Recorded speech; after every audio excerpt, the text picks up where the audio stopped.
Okay dear students, तो आज का जो Recording हमारा in लेक्चर है progress. Post RN third semester के सब्जेक्ट नर्सिंग रिसर्च का यूनिट नंबर 2, जो कि हमारे साथ research problem purpose question hypothesis and review of relevant literature है।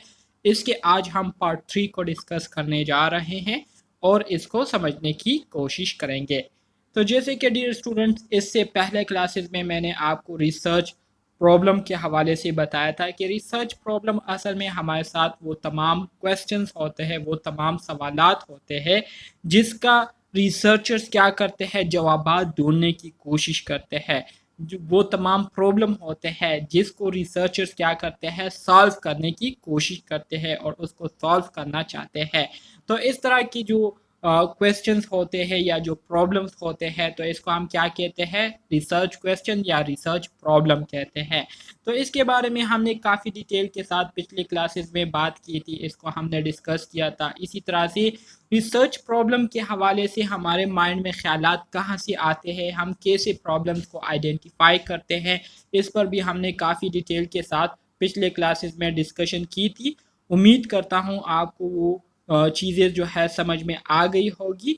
आज का जो हमारा लेक्चर है, ठीक है, वो क्या है, वो है how to formulate a research problem. Research problem को हम कैसे फार्मूलेट करते हैं, तो रिसर्च प्रॉब्लम और इसके जो पर्पसेस होते हैं उसको हम कैसे फार्मूलेट करते हैं, इसको भी हमने पिछले क्लास में जो है काफ़ी डिटेल के साथ डिस्कस किया था, ठीक है। तो आज का जो हमारा नया टॉपिक है वो है formulation of research objective and questions के रिसर्च प्रॉब्लम के लिए हम अपने ऑब्जेक्टिव्स कैसे सेट करेंगे, किस तरह से उसके लिए हम क्वेश्चंस बनाएंगे जिसके ज़रिए हम फिर उस प्रॉब्लम के हवाले से लोगों से डेटा कलेक्ट कर सके। तो इसके बारे में आज हम बात करेंगे। तो स्टार्ट करते हैं अपने क्लास को। Formulation of research objective and question. Research के लिए हम अपने जो रिसर्च ऑब्जेक्टिव्स होते हैं, जो क्वेश्चन होते हैं, वो कैसे हम तैयार करते हैं, ठीक है। तो रिसर्च ऑब्जेक्टिव्स किसे कहते हैं? रिसर्च ऑब्जेक्टिव ये हमारे साथ डिक्लेरेटिव स्टेटमेंट्स होते हैं that identify specific accomplishment the researcher hopes to achieve, ठीक है। डिक्लेरेटिव स्टेटमेंट से मुराद ये है कि इसमें जो रिसर्चर होते हैं वो क्या करते हैं, एक स्टेटमेंट देते हैं, एक बयान देते हैं फ्यूचर के बारे में कि आने वाले दिनों में जो है मैं इस प्रॉब्लम पर जो है काम करने जा रहा हूँ, इस प्रॉब्लम को मैं हल करूँगा या इस मसले को जो है मैं इस हद तक जो है ठीक करूँगा। तो रिसर्च, इसको हम क्या कहते हैं, इसको हम रिसर्च ऑब्जेक्टिव कहते हैं। ऑब्जेक्टिव किसे कहते हैं? ऑब्जेक्टिव से मुराद ये है कि आप कोई काम करने वाले होते हैं, तो उस काम को करने के लिए आप पहले से क्या करते हैं, प्लानिंग करते हैं। पहले से ही आप सारे टूल्स जो है तैयार करके रख देते हैं, तो इसको हम ऑब्जेक्टिव कहते हैं। सो रिसर्च ऑब्जेक्टिव से मुराद ये है कि ये हमारे साथ वो डिक्लेरेटिव स्टेटमेंट होते हैं जिसमें हम एक बात को डिक्लेयर करते हैं कि आने वाले दिनों में जो है मैं इस मसले पर जो है काम करूंगा या इस मसले को जो है हल करूंगा, या आने वाले दिनों में सिचुएशन जो है ऐसी होंगी जिसमें आप क्या करते हैं, आने वाले दिनों के बारे में प्रिडिक्शन देते हैं। तो इसको हम क्या कहते हैं, इसको हम रिसर्च ऑब्जेक्टिव्स कहते हैं, इस डिक्लेरेटिव स्टेटमेंट्स को, ठीक है। जैसे कि एग्जांपल आपको दिया गया है कि women view on handling and managing there breast cancer in Pakistan, के पाकिस्तान में जो वुमेन्स है उनके क्या ख्यालात है, ठीक है, उनके क्या तासुरात है या क्या नज़रिया है या क्या सोच है कि जो पाकिस्तान में ब्रेस्ट कैंसर है उसको वमेन जो है कैसे हैंडल करते हैं, उसको कैसे मैनेज करते हैं। तो इसके बारे में जो फीमेल हाजरात है, ठीक है, उनके क्या ख्यालात है, तासुरात है।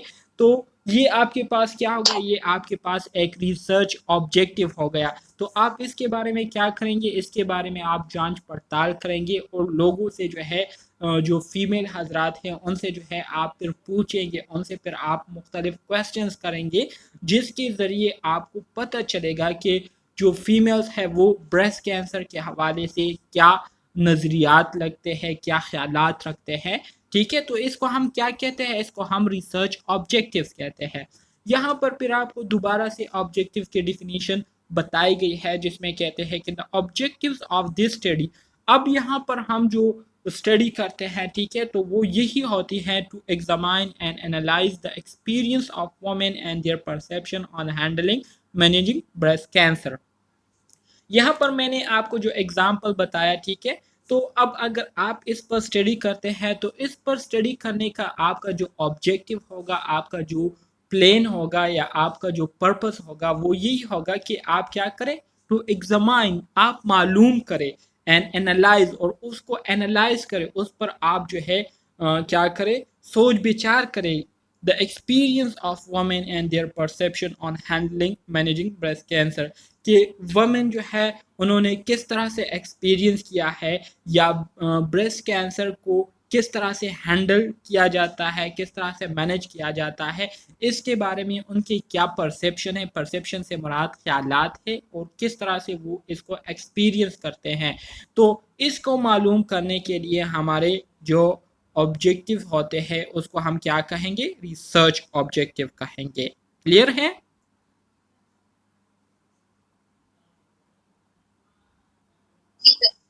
Okay, very good. मजीद आगे बढ़ते हैं। कहते हैं कि a good research question is essential to guide your research paper, project और thesis. It pinpoint exactly what you want to find out and give your work a clear focus and purpose। अब research, valid research के लिए बहुत ज़्यादा ज़रूरी है कि आपके जो रिसर्च क्वेश्चन है वो भी गुड होने चाहिए, वो भी अच्छे होने चाहिए, क्योंकि अगर आपके रिसर्च क्वेश्चन वैलिड होंगे, रेलेवेंट होंगे according to your research topic, तो इससे आपको बहुत ज़्यादा मदद मिलेंगी, ठीक है, आपके रिसर्च पेपर या जो प्रोजेक्ट होती है या जो थीसिस होते हैं उसको बहुत ज़्यादा क्या मिलेंगी, हेल्प मिलेंगी। और इसी तरह से आपके जो क्वेश्चन है वो आपके जो टॉपिक है उसके रिलेटेड जो है आपको डेटा प्रोवाइड करेंगी। तो इसलिए कोई भी रिसर्च अगर सक्सेसफुल होती है तो इसके पीछे आपके जो रिसर्च ऑब्जेक्टिव्स होते हैं, आपके जो रिसर्च क्वेश्चन होते हैं, इनका बहुत ज़्यादा इम्पोर्टेंट रोल होता है, क्योंकि रिसर्च क्वेश्चन के ज़रिए आप वो तमाम क्वेश्चंस करते हैं अपने ऑडियंस से जो कि आपके टॉपिक से रिलेवेंट होता है, और आपके टॉपिक से ही रिलेटेड आपको क्या मिलती है, इंफॉर्मेशन मिलती है। तो इस तरह से फिर आप आसानी से और बिल्कुल क्लियरली जो है अपने पर्पस की तरफ जो है वो बढ़ रहे होते हैं, और अपने जो प्रॉब्लम है उसको आप आसानी से सॉल्व करने में कामयाब हो जाते हैं। तो research question should be, research question कैसे होने चाहिए, research question should be focus on a single problem. आपके क्वेश्चन जो है ऐसे होने चाहिए जो कि एक ही प्रॉब्लम से रिलेटेड जो है उसमें बात हो रही हो। ऐसे ना हो कि मिसाल के तौर पर आपकी जो रिसर्च टॉपिक है वो क्या है, handling and managing breast cancer in Pakistan, ठीक है, so women perception in managing and handling breast cancer in Pakistan, ये आपका टॉपिक है। तो आपके क्वेश्चन जो है इसी टॉपिक से रिलेवेंट होने चाहिए। ऐसे ना हो कि पहला क्वेश्चन आपका इस टॉपिक से रिलेटेड हो, दूसरा क्वेश्चन जो है वो किसी और टॉपिक से रिलेटेड हो। तो इस तरह से आपकी जो फोकस है वो डाइवर्ट होगी, आप एक ही प्रॉब्लम पर फिर फोकस नहीं कर सकेंगे, और इस तरह से आप जो है सही इंफॉर्मेशन जो है वो कलेक्ट करने में नाकाम हो जाएंगे। तो आपका जो रिसर्च क्वेश्चन है वो सिंगल प्रॉब्लम पर फोकस होनी चाहिए, उस क्वेश्चन का रिसर्चेबल होना चाहिए, मतलब ऐसे क्वेश्चन हो जो कि रिसर्च के काबिल हो, जिस पर रिसर्च जो है वो किया जा सके, ठीक है। इसी तरह से feasible to answer within the time frame and practical constraint. इसके साथ साथ आपके क्वेश्चन ऐसे होने चाहिए कि वो जो मौजूदा आपके पास जो टाइम पीरियड होता है उस टाइम पीरियड के दौरान आपके वो क्वेश्चन के जवाब जो है आपको वो उस टाइम पीरियड के दौरान ही मिल सकते हो, और इसी तरह से प्रैक्टिकली आप वो क्वेश्चन जो है लोगों से कर सकते हो, ठीक है। तो इस तरह से ये फिजिबल कहलाएंगे। इसी तरह से specific enough to answer truly, specific काफ़ी स्पेसिफिक होना चाहिए जिसके ज़रिए सिर्फ आपको क्या मिले, उसी टॉपिक के हवाले से क्या मिले, क्वेश्चंस के आंसर मिले। इसके अलावा relevant to your field of study and society more broadly, इसके साथ साथ जिस फील्ड से आप जो है रिलेट कर रहे हैं तो उस फील्ड से रिलेटेड जो है आपके क्वेश्चंस होने चाहिए, या जिस पॉपुलेशन पर आप स्टडी करना चाहते हैं तो उसी पॉपुलेशन से रिलेटेड ही क्या होने चाहिए, आपके क्वेश्चन होने चाहिए। तो इस तरह से आपको जो डेटा मिलेगा तो वो रिलेवेंट डेटा होगा और आप फिर उसको आसानी से एनालाइज कर सकेंगे और आप जो है उससे एक इफेक्टिव आउटकम फिर निकालने में कामयाब होंगे। क्लियर है? Yes sir. जी sir. Yes sir. Very good. Formulation of research objective and question में मजीद कहते हैं कि रिसर्च क्वेश्चन जो है the research question define the area of interest. Research question ये हमारे साथ वो क्वेश्चंस होते हैं जिसके ज़रिए हमारी जिस चीज़ में दिलचस्पी होती है तो उस चीज़ को ही क्या करती है, डिफाइन करती है। उस चीज़ के बारे में ही हम क्या करते हैं, लोगों से सवालात करते हैं। इसी तरह से research questions are the specific queries researcher wants to answer in addressing the research problem. Research question जो है ये हमारे साथ वो ख़ास क्वेश्चंस होते हैं जिसके ज़रिए रिसर्चर जो है वो क्या करते हैं, उन रिसर्च प्रॉब्लम के जवाबात देने की कोशिश करते हैं। ठीक है। इसी तरह से interrogative statements that focus on what variable or concepts are to be described and what relationship might exist them। इसी तरह से interrogative statements होते हैं हमारे साथ, ठीक है, जैसे कि what, why, who, when, where, इस तरह के सवालात आते हैं, ठीक है, रिसर्च क्वेश्चन में, जिसके ज़रिए आप जो है मुख्तलिफ़ किस्म के जो प्रॉब्लम होते हैं उनके दरमियान जितनी भी रिलेशनशिप होती है, चाहे वो डिपेंडेंट हो, इंडिपेंडेंट हो, चाहे वो एसोसिएटिव हो, नॉन एसोसिएटिव हो, डायरेक्टिव हो, इनडायरेक्टिव हो, सिंपल हो, कम्प्लेक्स हो, ये इन तमाम चीज़ों के बारे में जो है आपको क्या मिलती है, डेटा मिलती है रिसर्च क्वेश्चन के ज़रिए। इसी तरह से research question guide types of data to be collected in a study for researcher who make specific prediction regarding answer to the research question posed। research question जो है ये हम जिस तरह का डेटा कलेक्ट कर रहे होते हैं तो उसके बारे में भी हमें बताती है, ठीक है, जो कि हम क्या करते हैं in a study for researcher who make specific prediction. ठीक है। तो रिसर्च जो स्टडी कर रहे होते हैं, ठीक है, तो उस स्टडी के दौरान वो जो डेटा कलेक्ट कर रहे होते हैं तो उस डेटा के बारे में भी रिसर्च क्वेश्चन हमें क्या करती है, गाइडलाइंस प्रोवाइड करती है कि आया जो डेटा हम कलेक्ट कर रहे हैं ये क्वालिटेटिव डेटा है या क्वांटिटेटिव डेटा है। अगर क्वालिटेटिव डेटा है तो आया ये कैटेगोरिकल डेटा है, ऑर्डिनरी डेटा है या क्या है। अगर क्वांटिटेटिव है तो किस तरह का है, डिस्क्रीट है, कंटिन्यूअस है, ठीक है, किस तरह का डेटा है। ये सारा कुछ जो है हमें रिसर्च क्वेश्चन जो है क्या करती है, डेटा प्रोवाइड करती है, हमें हेल्प देती है इन चीज़ों को आइडेंटिफाई करने में। क्लियर है? Yes sir. Yes sir. Okay, very good. Formulation of research objective and question में मज़ीद हम आगे बढ़ेंगे और इसको डिस्कस करेंगे। Research question is an essential before starting any research. It aims to explore an existing uncertainty in an area of concern and points to a need for deliberate investigation। Research question हम क्यों करते हैं? Research question जो है ये बहुत ही एक important component है रिसर्च का, क्योंकि रिसर्च जब भी हम स्टार्ट करते हैं तो रिसर्च को स्टार्ट करने से पहले सबसे पहले हमारे माइंड में जो चीज़ आती है वो है सवालात। रिसर्च की शुरुआत ही सवालात की बुनियाद पर ही होती है। आप किसी प्रॉब्लम को देखते हैं तो उस प्रॉब्लम के हवाले से आपके माइंड में मुख्तलिफ़ किस्म के सवालात पैदा होना शुरू हो जाते हैं और फिर उन्हीं सवालात के जवाबात ढूंढने के लिए आप क्या करते हैं, रिसर्चेस करते हैं, एक्सपेरिमेंट्स करते हैं और उसको एक्सप्लोर करने की कोशिश करते हैं। ठीक है। तो रिसर्च क्वेश्चन जो है ये बहुत ज़्यादा इसकी अहमियत होती है किसी भी किस्म के रिसर्च को स्टार्ट करने से पहले। सो इसका मकसद यही होता है कि हमें जिन चीज़ों पर शक व शुबात होते हैं, ठीक है, तो अपने शक व शुबात को क्लियर करने के लिए हम क्या करते हैं, उन चीज़ों के बारे में हम रिसर्च करते हैं, उन चीज़ों के बारे में हम मुताला करते हैं और वो अपने शक व शुबात को क्लियर करते हैं। अनसर्टिनिटी किसे कहते हैं? अनसर्टिनिटी से मुराद शक व शुबात। एरिया ऑफ कंसर्न से मुराद ये है कि जिस चीज़ में आपकी दिलचस्पी होती है तो उस चीज़ के हवाले से आपके माइंड में जो शक व शुबात चल रहे होते हैं तो उसको वाज़े करने के लिए, एक्सप्लोर करने के लिए हम क्या करते हैं, रिसर्च क्वेश्चंस बनाते हैं। मिसाल के तौर पर what are the nursing practices use for prevention and control of postpartum haemorrhage, ठीक है। What are the nursing practices used for the prevention and control postpartum hemorrhage? आप सबको पता होगा जब डिलीवरी हो जाती है, ठीक है, चाइल्ड बर्थ हो जाता है, तो इसके बाद अगर ब्लीडिंग जो है इनवॉलेंट्री ब्लीडिंग हो रही हो, यूट्रीन ब्लीडिंग हो रही हो, तो इससे क्या होता है, ये हमारे साथ एक सेकेंड मोस्ट लीडिंग काज है, ठीक है, मोर्टिलिटी का, जो कि डिलीवरी के बाद होती है। तो यहाँ पर क्वेश्चन में कहते हैं कि what are the nursing practices used for prevention and control of postpartum haemorrhage. Postpartum haemorrhage के लिए किस तरह के नर्सिंग प्रैक्टिसेस जो है वो यूज होते हैं, जिसके ज़रिए पोस्टमार्टम हेमरेज को प्रिवेंट किया जाता है या इसको कंट्रोल किया जाता है।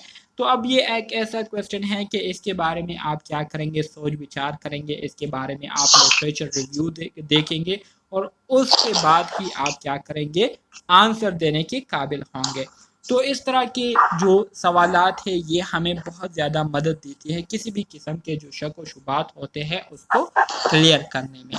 सही है। अच्छा जी, differentiate among the different types of hypothesis. अब हम बात करेंगे hypothesis. What is hypothesis? Hypothesis किसे कहते हैं? उर्दू में इसको मफरूज़ा कहते हैं। मफरूज़ा से मुराद ये है कि मैं आपसे एक बात करना चाहता हूँ और मैं कहता हूँ, फ़र्ज़ करें कि मैं आपको बताऊँ कि आप लोगों की सेकेंड सेमेस्टर में जीपीए जो है तमाम लोगों की 3.5 से ऊपर है। तो ये मैंने एक क्या किया, एक मफरूज़ा लगाया, एक अंदाज़ा लगाया। तो अब मेरी जो बात है इसके 50% चांसेस है, ठीक है, कि ये सच साबित हो जाए, 50% चांसेस है कि सच साबित ना हो जाए, गलत साबित हो जाए। तो इस तरह के जो स्टेटमेंट होते हैं जिसमें हम क्या करते हैं, मफरूज़ा लगाते हैं, अंदाजे लगाते हैं, अंदाज़ों की बुनियाद पर जो है हम क्या करते हैं, एक स्टेटमेंट देते हैं। तो इसको हम क्या कहते हैं, हाइपोथेसिस कहते हैं। तो हमारे साथ मुख्तलिफ़ किस्म के हाइपोथेसिस है, उसको हम आगे डिटेल के साथ डिस्कस करेंगे। यहाँ पर आपको एक सिंपल डिफिनीशन दी गई है, कहते हैं कि अ proposition that is stated in a testable form that predict a particular relationship between two or more variable। Kindly ये माइक अपने म्यूट करें प्लीज। हाइपोथेसिस जो है ये हमारे साथ वो प्रपोजिशन होते हैं जो कि हमारे साथ क्या होते हैं, टेस्टेबल फॉर्म में होते हैं और जिसके ज़रिए हम किसी ख़ास रिलेशनशिप को जो है दो या दो से ज़्यादा वेरिएबल के दरमियान जो है उसको मालूम करने की क्या करते हैं, कोशिश करते हैं। तो इस तरह के जो प्रोपोजिशंस होते हैं इसको हम क्या कहते हैं, इसको हम हाइपोथेसिस कहते हैं। Hypothesis is written in such a way that can be proven or disproved by valid and reliable data। hypothesis हम जब लिखते हैं तो ऐसे अंदाज में लिखते हैं कि इसको लोग जो है इसको प्रूव भी करने की प्रूव जो है इसको कर सकते हैं और इसको डिसप्रूव भी कर सकते हैं। मतलब इसके साथ जो है लोग एग्री हो भी सकते हैं और इसके साथ लोग डिसएग्री हो भी सकते हैं। तो इस तरह के जो हमारे साथ स्टेटमेंट्स होती हैं, ठीक है, इसको हम क्या कहते हैं, हाइपोथेसिस कहते हैं। सिंपल अल्फाज में आपसे अगर कोई पूछे व्हाट इज़ हाइपोथेसिस, तो आप उनको कहें कि हाइपोथेसिस से मुराद मफरूज़ा है। मतलब कोई फ़र्ज़ी बात हम करते हैं जिसके सच साबित होने, जिसके ठीक होने और गलत होने के चांसेस होते हैं। तो इस तरह की जो स्टेटमेंट होती है या जो बात होती है इसको हम क्या कहते हैं, हाइपोथेसिस कहते हैं। क्लियर है?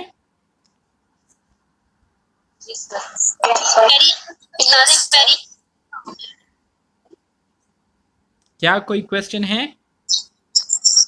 जी सर। सर ये वेरिएबल्स का बता दें, ये वेरिएबल्स क्या है, बिटवीन टू और मोर वेरिएबल्स। वेरिएबल से मुराद फैक्टर्स है ना, जैसे कि आपके पास जैसे डिपेंडेंट वेरिएबल हो गया, इंडिपेंडेंट वेरिएबल हो गया, ठीक है। मतलब मिसाल के तौर पर आपके पास जो है अभी आगे एग्जाम्पल आएगा, किसी एक चीज़ को अगर आप क्या करते हैं, हॉट करते हैं, तो उसको गर्म करने की वजह से उसके साथ जो दूसरी चीज़ अटैच होती है तो आया वो गर्म होती है या नहीं। जैसे कि अगर मैं आपको अब क्या एग्जांपल दूँ, अच्छा जी, अगर आप बर्फ़ को जो है गर्म पानी में रख दे तो आया इस बर्फ़ की वजह से गर्म पानी जो है वो ठंडा होती है या नहीं। तो अगर बर्फ़ के साथ गर्म पानी ठंडा होती है तो इसका मतलब ये है कि ये गर्म पानी जो है बर्फ़ पर क्या कर रही है, डिपेंड कर रही है, क्योंकि बर्फ़ की वजह से ही इसका टेम्परेचर जो है वो चेंज हो रहा है। अगर आप बर्फ़ को नहीं रखते गर्म पानी में और गर्म पानी को आप ऐसे ही छोड़ दें, ठीक है, तो वो कुछ टाइम के लिए जो है उसी तरह से गर्म ही रहेंगी। तो इसको हम क्या कहते हैं, ये गर्म पानी ये आपके पास एक वेरिएबल हो गया और ये बर्फ़ जो है ये आपके पास दूसरा वेरिएबल हो गया। तो आया इन दोनों वेरिएबल के दरमियान कोई रिलेशनशिप है या नहीं। तो इसके बारे में हाइपोथेसिस हमें क्या करती है, प्रेडिक्शन देती है, इंफॉर्मेशन प्रोवाइड करती है। क्लियर है आप? Yes, sir. Yes. Okay, very good. Differentiate among different types of hypothesis, तो ऑलरेडी ये सब कुछ जो है आप post R N second semester में एपिडेमियोलॉजी में भी पढ़ चुके हैं, और इसके साथ साथ जो बायोस्टेटिस्टिक्स है उसमें भी आप लोग काफ़ी डिटेल के साथ ये सारी चीज़ें पढ़ चुके हैं। तो यहाँ पर हमारे साथ हाइपोथेसिस के जो मुख्तलिफ क्लासेस है, इसमें पहले नंबर पर एसोसिएटिव वर्सेस कैजुअल या काजल हाइपोथेसिस आते हैं, simple versus complex hypothesis, non directive versus direct hypothesis, null hypothesis versus alternate hypothesis या रिसर्च हाइपोथेसिस, या ये हमारे साथ क्या है, मुख्तलिफ किस्म हैं हाइपोथेसिस के। तो इसको अब हम वन बाय वन डिस्कस करेंगे और समझने की कोशिश करेंगे। सबसे पहले हम बात करेंगे एसोसिएटिव वर्सेस कॉजल हाइपोथेसिस की। कॉजल हाइपोथेसिस किसे कहते हैं? Causal hypothesis predict a cause and effect relationship or interaction between the independent variable and dependent variable. This hypothesis predict the effect of the independent variable on the dependent variable. ठीक है, causal hypothesis ये हमारे साथ ऐसे hypothesis होते हैं जिसके ज़रिए हम मुख्तलिफ जो वेरिएबल्स होते हैं उनके दरमियान काज और इफ़ेक्ट का रिलेशनशिप जो है उसको हम क्या करते हैं, मालूम करते हैं। जैसे कि मैंने आपको अभी एक एग्ज़ाम्पल दिया था, ठीक है, कि बर्फ़ और गर्म पानी जो है इन दोनों के दरमियान क्या रिलेशनशिप है। आया इस ठंडी बर्फ़ की वजह से गर्म पानी का जो टेम्परेचर है ये चेंज होता है या नहीं। तो ठंडा बर्फ़ जो है ये आपके पास क्या होगा, ये आपके पास एक वेरिएबल आएगा और जो गर्म पानी है ये दूसरा वेरिएबल आएगा। तो इस ठंडे बर्फ़ की वजह से गर्म पानी पर क्या इफ़ेक्ट्स पड़े, क्या असरात पड़े, आया इसमें चेंजेस आई या ना आई। तो इस काज और इफ़ेक्ट्स के दरमियान जो रिलेशनशिप होता है इसको हम काजल हाइपोथेसिस के ज़रिए क्या करते हैं, मालूम करते हैं। और यही जो काजल हाइपोथेसिस होता है ये हमें क्या करती है, प्रेडिक्शन देती है। ठीक है, किस चीज़ के बारे में, इंडिपेंडेंट वेरिएबल्स के इफ़ेक्ट्स के बारे में हमें बताती है जो कि डिपेंडेंट वेरिएबल पर पड़ रही होती है। ठीक है, बर्फ़ क्या है, ये इंडिपेंडेंट वेरिएबल है, गर्म पानी क्या है, ये डिपेंडेंट वेरिएबल है। सो इस ठंडी बर्फ़ के जो इफ़ेक्ट्स है वो गर्म पानी पर पड़ रहे हैं, तो आया गर्म पानी जो है इसमें चेंजेस आ रही है या नहीं, इसमें कोई डिफरेंसेस आ रही हैं या नहीं। तो इसके बारे में हम जो डेटा गैदर करते हैं उसको हम काजल हाइपोथेसिस कहते हैं। ठीक है, एसोसिएटिव हाइपोथेसिस। एसोसिएटिव हाइपोथेसिस जो कि हम किसी चीज़ को दूसरे चीज़ के साथ एसोसिएट करते हैं, मुंसलिक करते हैं, तो इसको हम क्या कहते हैं, एसोसिएटिव हाइपोथेसिस कहते हैं। तो associative hypothesis predicts an associative relationship between the independent variable and dependent variable. Independent variable और डिपेंडेंट वेरिएबल के दरमियान जो एसोसिएटिव रिलेशनशिप होता है तो उसके बारे में हम क्या करते हैं, एसोसिएटिव हाइपोथेसिस के ज़रिए प्रेडिक्शन करते हैं। When there is a change in one of the variable, जब हम एक वेरिएबल में चेंजेस लाते हैं तो आया इस एक वेरिएबल की वजह से जो दूसरा वेरिएबल है उसमें ख़ुद ब खुद चेंजेस आती है या नहीं। तो इस रिलेशनशिप को जानने के लिए हम जो हाइपोथेसिस यूज़ करते हैं इसको हम क्या कहेंगे, एसोसिएटिव हाइपोथेसिस कहेंगे। क्लियर है?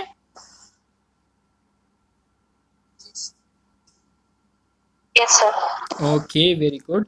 फिर इसके बाद हमारे साथ आता है सिंपल वर्सेस कम्प्लेक्स हाइपोथेसिस। तो सिंपल हाइपोथेसिस ये हमारे साथ वो स्टेटमेंट्स होती है जो कि हमें रिलेशनशिप बताती है, चाहे वो एसोसिएटिव हो या कैजुअल हो, दो वेरिएबल्स के दरमियान, ठीक है। तो इसको हम क्या कहते हैं, सिंपल हाइपोथेसिस कहते हैं। जैसे कि एक हमारे साथ इंडिपेंडेंट है और एक हमारे साथ डिपेंडेंट वेरिएबल है, तो इनके दरमियान एसोसिएटिव ताल्लुक है या काजल ताल्लुक है, ठीक है। तो इसको हम क्या कहेंगे, सिंपल हाइपोथेसिस कहेंगे। For example smoking leads to cancer, the higher ratio of unemployment lead to crime, ठीक है। जैसे कि स्मोकिंग की वजह से कैंसर काज होती है, स्मोकिंग की वजह से क्या होती है, कैंसर होती है। ये हमारे साथ एक क्या है, हाइपोथेसिस है। तो ये एसोसिएटिव भी हो सकता है और कैजुअल भी हो सकता है। मतलब अगर आप स्मोकिंग करेंगे तो स्मोकिंग जो है आपको कैंसर का बीमार या कैंसर का पेशेंट बना सकती है या बनाती है।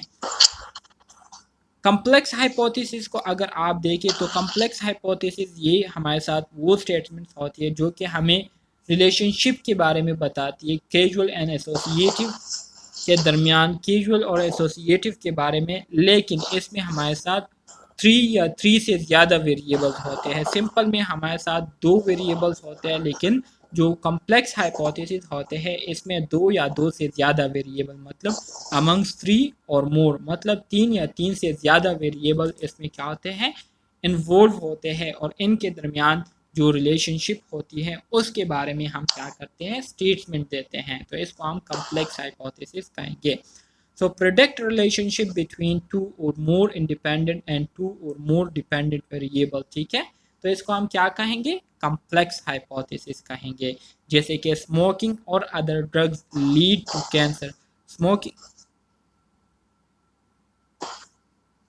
काजल एंड एसोसिएटिव में क्या डिफरेंस है। तो काजल और एसोसिएटिव ये हमारे साथ बहुत सिंपल है।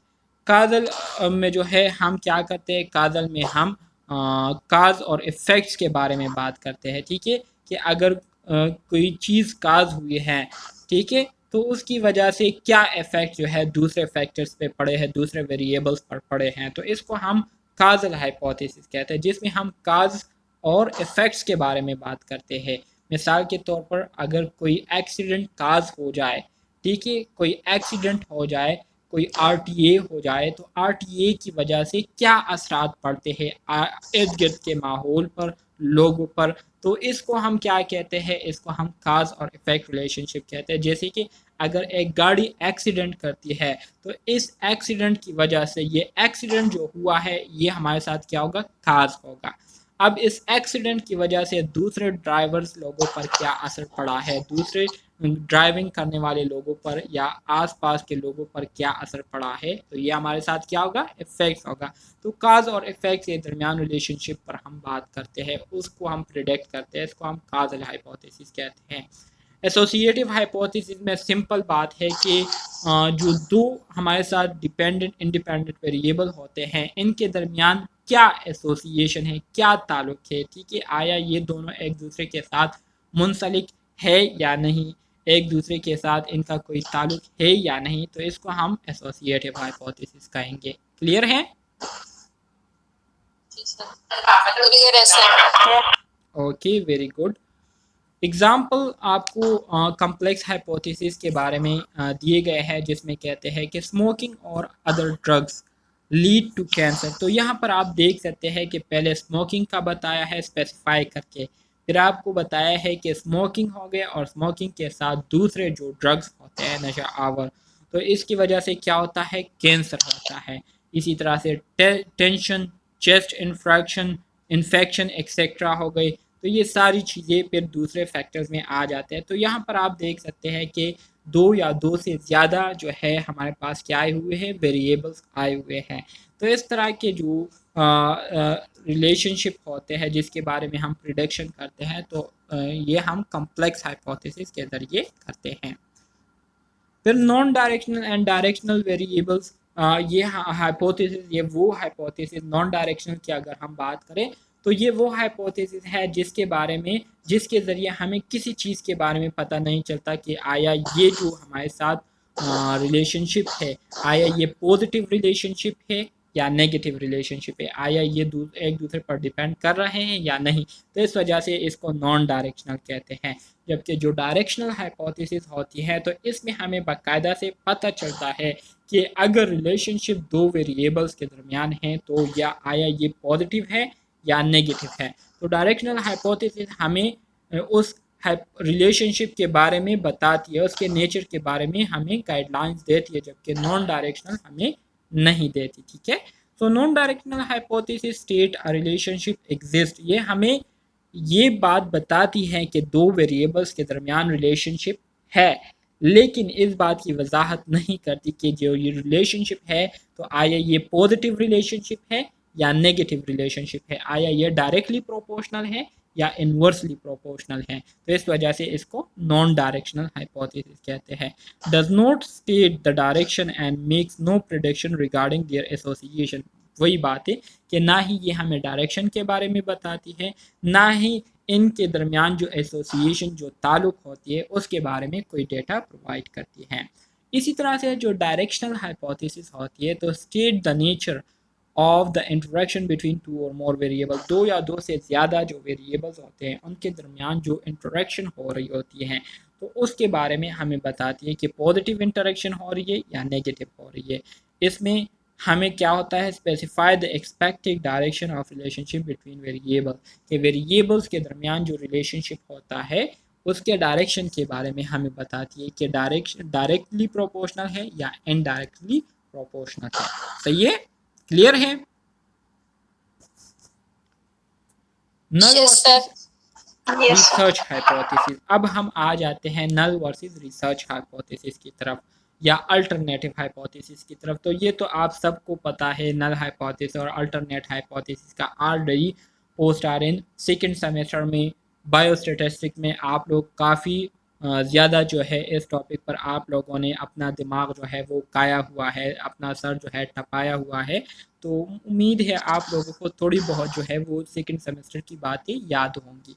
null hypothesis null the hypothesis that there is no significant difference between specified population, any observed difference being due to sampling or experimental error, it is denoted by h naught। Null hypothesis ये वो hypothesis होती है जिसको हम H not के ज़रिए represent करते हैं, जिसमें हम ये स्टेटमेंट देते हैं कि जो दो वेरिएबल हैं हमारे साथ किसी भी पॉपुलेशन में, इनमें किसी किस्म के डिफरेंस नहीं है या हम कहते हैं कि इसमें डिफरेंस है। जबकि रिसर्च हाइपोथेसिस ये नल हाइपोथेसिस के अपोजिट होती है। ठीक है, इसमें हम क्या करते हैं, ये हमारे साथ अल्टरनेट हाइपोथेसिस होता है जिसको हम एच ए या एच वन से रिप्रेजेंट करते हैं to the null hypothesis and state that a relationship exists between two or more variables, जिसमें हम null hypothesis के अगेंस्ट बात करते हैं तो इसको हम रिसर्च हाइपोथेसिस या अल्टरनेटिव हाइपोथेसिस कहते हैं। ठीक है, क्लियर है।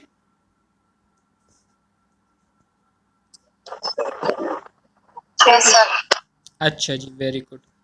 फिर इसके बाद हम आ जाते हैं critiquing objectives question and hypothesis. तो क्रिटिकिंग ऑब्जेक्टिव क्वेश्चन और हाइपोथेसिस के बारे में मैं आपको बता चुका हूँ कि क्रिटिकिंग ऑब्जेक्टिव ये हमारे साथ वो प्रोसेस होता है क्रिटिकिंग जिसमें हम किसी भी चीज़ के बारे में उसके बारे में हम डीपली सोचते हैं, डीपली थिंकिंग करते हैं, सोच विचार करते हैं और फिर सोच विचार करने के बाद एक कंक्लूजन की तरफ आते हैं। तो इस अमल को हम क्या कहते हैं, क्रिटिकिंग कहते हैं, जिसमें हम क्रिटिकली थिंकिंग और क्रिटिकली जो है हम डिसीजन मेकिंग करते हैं, तो इसको क्रिटिकिंग कहते हैं। So are the objective question and hypothesis formally state in the study. ठीक है, आर द ऑब्जेक्टिव क्वेश्चंस और hypothesis based on the purpose, आया जो आपने ऑब्जेक्टिव क्वेश्चन और हाइपोथेसिस बनाए हैं तो ये आपकी स्टडी से रिलेटेड है या नहीं, आपकी पर्पसेस के बुनियाद पर ये उतरती है या नहीं। इसके साथ साथ are the objective question hypothesis link to the study framework, आपने जो ऑब्जेक्टिव क्वेश्चन और हाइपोथेसिस बनाए हैं, सेट किए हुए हैं, तो आया ये आपकी स्टडी फ्रेमवर्क के साथ जो है मुंसलिक है या नहीं, उसमें आते हैं या नहीं। आर द ऑब्जेक्टिव और questions answer by the study, जो ऑब्जेक्टिव्स आपने सेट किए हैं या जो क्वेश्चंस आपने बनाए हैं तो आया स्टडी के ज़रिए आपको इसके आंसर मिलेंगे या नहीं। Are the hypothesis tested tested in the study, आया जो हाइपोथेसिस है उसको आपने स्टडी में टेस्ट किया है या टेस्टेबल है या नहीं। तो ये सारी चीज़ें जो है जब हम क्रिटिकली थिंकिंग करते हैं, क्रिटिकली एनालिसिस करते हैं, तो उसके बाद जो है हमें इन सारी चीज़ों के जवाब मिलते हैं। What is literature review? Literature review किसे कहते हैं? अभी अगर क्लास ख़त्म हो जाए तो हम फिर 10 मिनट बाद दोबारा से अपने क्लास को क्या करेंगे, ज्वाइन करेंगे, ठीक है, और इस इंशाल्लाह इस यूनिट को हम कवर करेंगे आज। अब हम बात करेंगे लिटरेचर रिव्यू की कि what is literature review. Simple अल्फाज में अगर लिटरेचर रिव्यू के बारे में मैं आपको बताऊं तो लिटरेचर रिव्यू से मुराद ये है कि ये हमारे साथ जो हमसे पहले जो रिसर्च हुआ करते थे तो उन्होंने जो मुख्तलिफ प्रॉब्लम पर रिसर्च किए होते हैं, तो उनके जो आर्टिकल्स होते हैं, उनके जो रिसर्च पब्लिकेशन पेपर्स होते हैं, उसको जब हम देखते हैं, उससे जब हम आइडिया लेते हैं, उससे हम जब थोड़ा बहुत डेटा लेते हैं, ठीक है, तो इसको क्या कहते हैं, इस अमल को हम लिटरेचर रिव्यू कहते हैं, ठीक है। काइंडली अपने माइक म्यूट करें।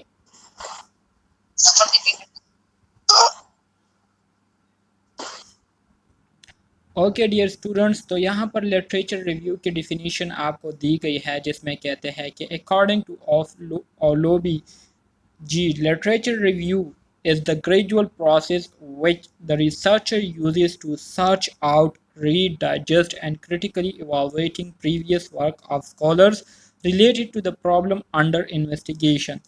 मतलब इसका यह है कि लिटरेचर रिव्यू ये हमारे साथ एक ऐसा प्रोसेस होता है जिसके ज़रिए रिसर्चर दूसरे जो स्कॉलर्स होते हैं, दूसरे जो रिसर्चर्स होते हैं, उनकी जो पब्लिकेशन होती हैं, उनके जो आर्टिकल थीसिस वगैरह होते हैं, जर्नल्स होते हैं, ठीक है, तो उसको देखते हैं, उसको जो है समझने की कोशिश करते हैं और उस पर जो है क्रिटिकली सोच विचार करते हुए उसको एवालुएट करते हैं और उसके ज़रिए अपने प्रॉब्लम्स को जो है डिफ़ाइन करने की कोशिश करते हैं, अपने प्रॉब्लम्स को जो है सॉल्व करने की कोशिश करते हैं।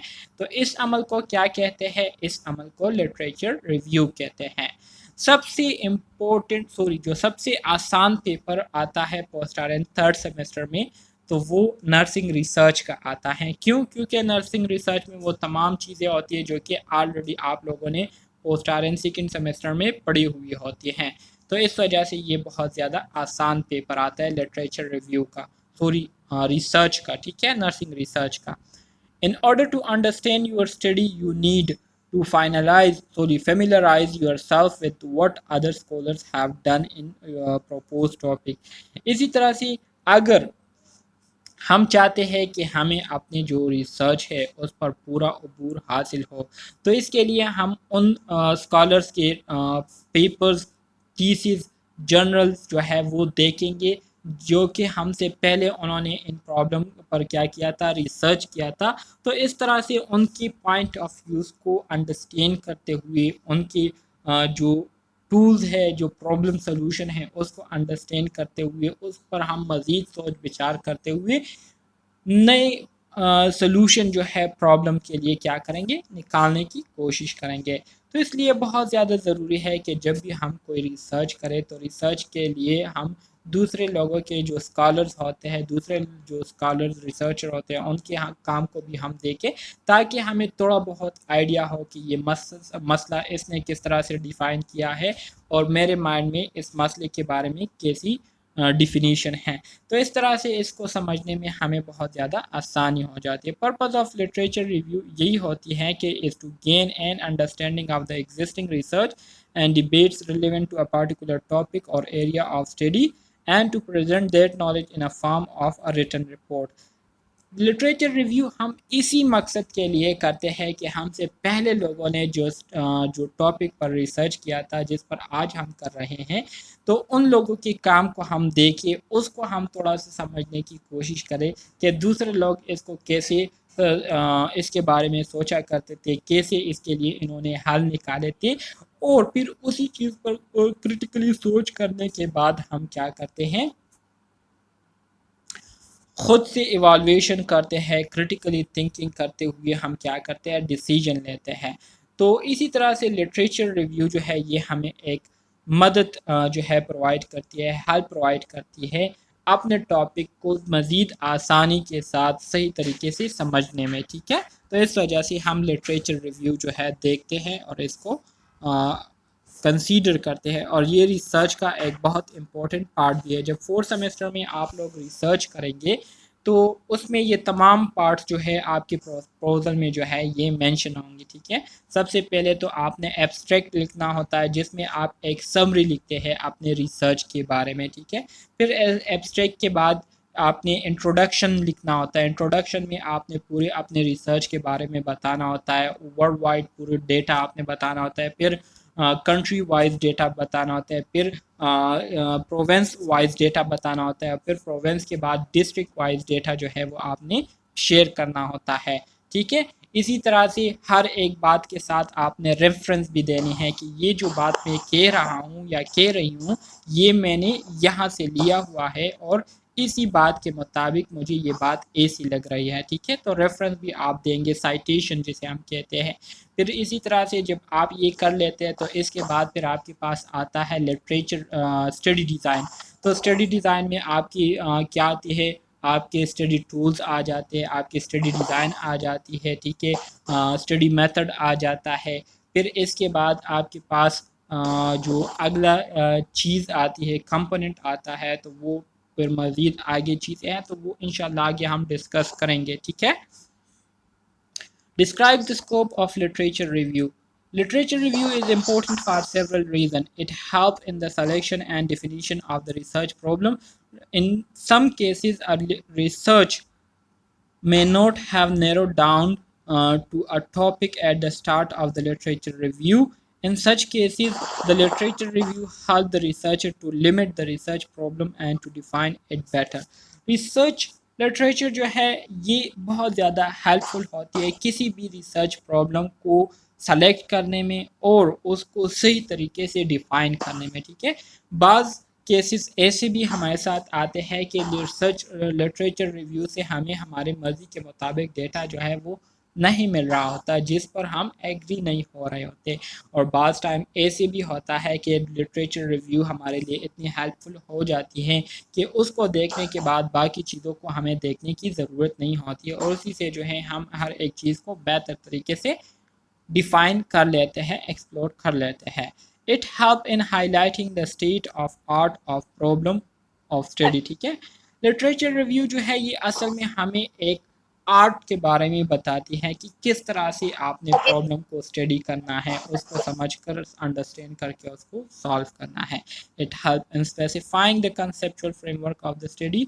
This is this form the framework within which the finding are to be interpreted, ठीक है। इसी तरह से जो लिटरेचर रिव्यू है ये हमारे लिए बहुत ज़्यादा हेल्पफुल होती है किसी भी स्टडी का जो कंसेप्चुअल फ्रेमवर्क होता है उसको स्पेसिफाई करने में, ठीक है।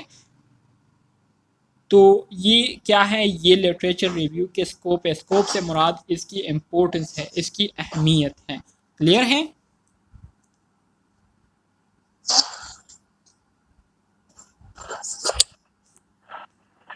मज़ीद आगे कहते हैं कि these are significant questions and they get answer with experience, ठीक है। The following are useful hands of determining the scope.